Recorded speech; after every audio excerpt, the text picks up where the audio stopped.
हमारे आसपास ऐसी कई जगह हैं जो असल में अपनी अलग ही कहानी बताते हैं। जब पहली बार मैंने माहुरगढ़ के बारे में सुना तब मुझे याद आई परशुराम की कहानी, जब उनके पिता के कहने पर उन्होंने अपनी मां का सर धड़ से अलग कर दिया था। उन्हीं ख्यालों में था कि मुझे नींद कब आ गई पता ही नहीं चला।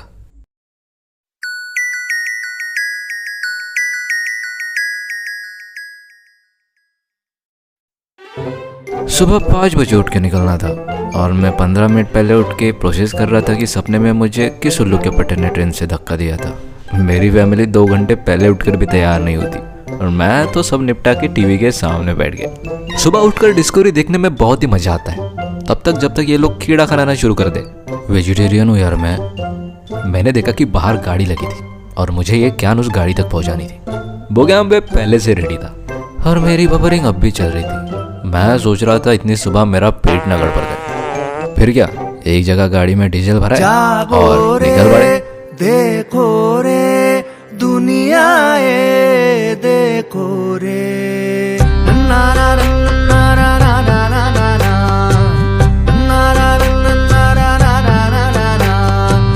बाथरूम की खोज में है बोगैम्बो।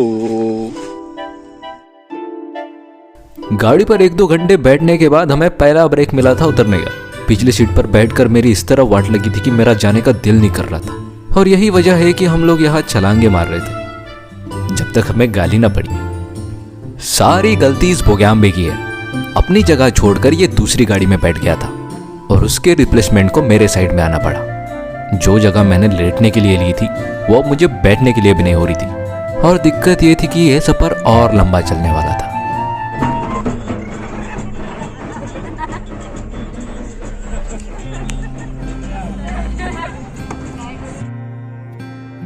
थोड़ी देर पिछली सीट पर खुद की वाट लगवाने के बाद हम पहुंचे थे उनकेश्वर में।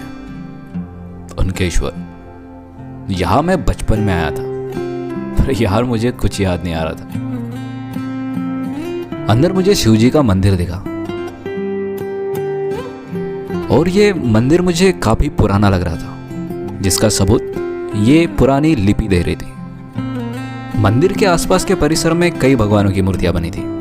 साईं बाबा, नंदी, भगवान दत्त का मंदिर, भोलेनाथ और शेर। वैसे ये जो झरना दिख रहा है यहाँ पर नेचुरली गर्म पानी बहता है। इसके पीछे भी एक कहानी है। कहते हैं कि वाल्मीकि रामायण के 13वें अध्याय के अनुसार भगवान राम वनवास के समय यहाँ 2 दिन रुके थे और उस वक्त यहाँ एक ऋषि रहा करते थे, शरभंग ऋषि, जिन्हें त्वचा रोग था। उन्होंने भगवान राम से ठीक होने की विनती की और तब श्री राम ने बाण चलाकर इस कुंड का निर्माण किया।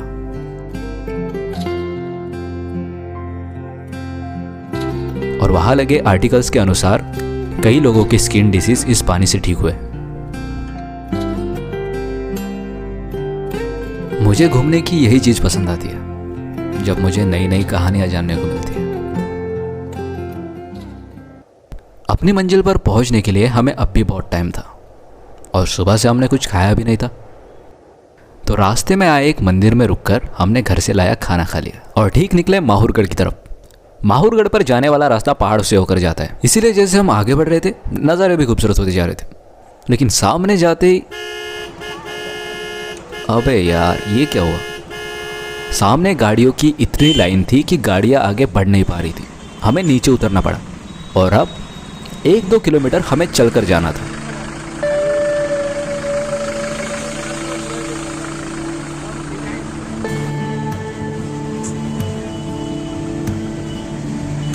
हमारी तरह लगभग सभी लोग गाड़ियां रखकर पैदल जा रहे थे और कुछ लोग तो शॉर्टकट भी ले रहे थे।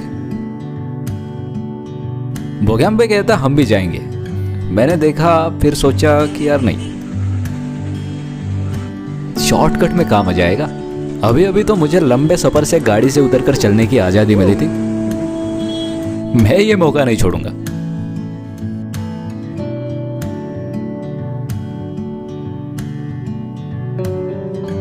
धीरे धीरे चढ़ते चढ़ते हम टॉप पर पहुंच गए थे और अभी हमें एक जगह पर पूजा का सामान लेकर वहां अपने चप्पल जूते उतारकर मंदिर की ओर बढ़ना था। लेकिन मंदिर में जाती हुई भीड़ को जब मैंने देखा, मैं कहा बेटा MK तू तो गया। अभी पहाड़ चढ़ना शुरू भी नहीं किया था और बोगैम्बे के अलावा बाकी फैमिली कहाँ गई थी वो मुझे पता नहीं था। पता नहीं कितनी दूर दूर से लोग आए थे और अब हमें इस लंबी लाइन को पार करके आगे जाना था। बहुत ही मुश्किल। अब तक जिस तरह से हिसाब चल रहा था उस हिसाब से 15-15 मिनट में लाइन आगे बढ़ रही थी और हम ऐसे मुकाम पे थे जहाँ से ना पीछे जा सकते थे और ना ही आगे। तभी मैंने साइड में लगे दुकान से एक मैंगो जूस ले लिया, क्योंकि मुझे पता था कि ऊपर जाने तक मेरी तो वाट लगनी है, और अपनी बोतल को हाथ में पकड़कर आगे चढ़ता गया। और ये वो पॉइंट था जब मैं अपने फैमिली से अलग हो गया था।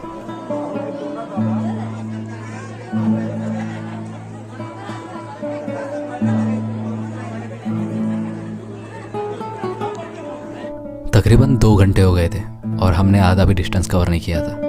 और फिर मैं उन पहाड़ों को देखने लगा जो महान हस्तियों के कहानियों को लेकर अभिमान से खड़ा था। कहते हैं भगवान दत्त का जन्म यही हुआ था, माहौर में। भगवान परशुराम, रेणुका माता, माता अनुसया। भगवान परशुराम के पिता ने जब उनको उनकी माता को मारने का आदेश दिया, तब परशुराम ने परशु से अपनी माँ का सर धड़ से अलग कर दिया। पिता खुश थे कि उनके बेटे ने उनकी आज्ञा का पालन किया, लेकिन परशुराम को इस बोझ को लेकर जिंदगी भर जीना था।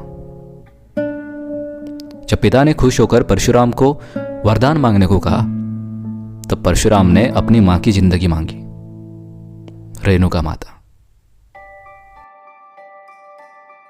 और ये भगवान परशुराम की माता रेणुका का मंदिर है, महाराष्ट्र के 3.5 शक्तिपीठों में से एक। दूर दूर से लोग यहां आते हैं, लगभग पूरे महाराष्ट्र से और बाहर से भी। और उन्हीं लोगों में मैं भी एक था, लाइन में लगा हुआ, अपने फैमिली से दूर। लेकिन जैसे बोगैम्बो को मैंने आगे की खिड़की से हाथ हिलाते देखा, मैं खुश हो गया। यार मैं अकेला नहीं हूं, इतनी सारी भीड़ है।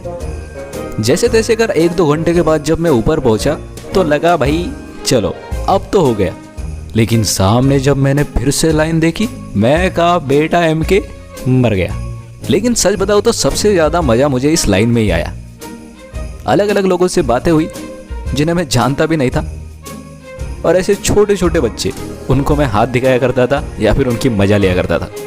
धीरे धीरे करते हुए लाइन आगे बढ़ती गई और फाइनली हम माता के दरवाजे के पास पहुंचे। माफ करना, अंदर मोबाइल अलाउड नहीं था तो मैं आपको दर्शन नहीं करा पाया। लेकिन इतनी मेहनत से चढ़ने के बाद, माता का दर्शन पाने के बाद और आसपास के नज़ारे देखने के बाद जो सुकून मिला, क्या ही बताऊं। और पहली बार ही होगा जब बोगैम्बो को देखकर मैं भी खुश हुआ। क्या पता मुझे छोड़ के ये लोग चले जाते। और इसी बात पे मेरा डांस तो बनता था। अब पले पले नीचे उतरते वक्त आसपास दुकानें लगी थी, रंगी बिरंगी दुकानें, जिसे देखकर मैं बोगैम्बो को कहता, बोगैम्बे रोले धोले और घर वालों से खिलौने खरीद के मांग। नीचे उतरने तक शाम हो गई थी और उसके बाद हम लोग माता अनुसया के मंदिर गए, जो कि भगवान दत्त की माता थी, और वहां उनके दर्शन लिए। आज का दिन मेरे लिए बहुत ही कहानियों भरा था, जिसे मैं अच्छे से दिखा पाया या नहीं ये मैं नहीं जानता, लेकिन मैं तो इसे कभी नहीं भूलूंगा। फिर से मिलूंगा किसी नई कहानी के साथ।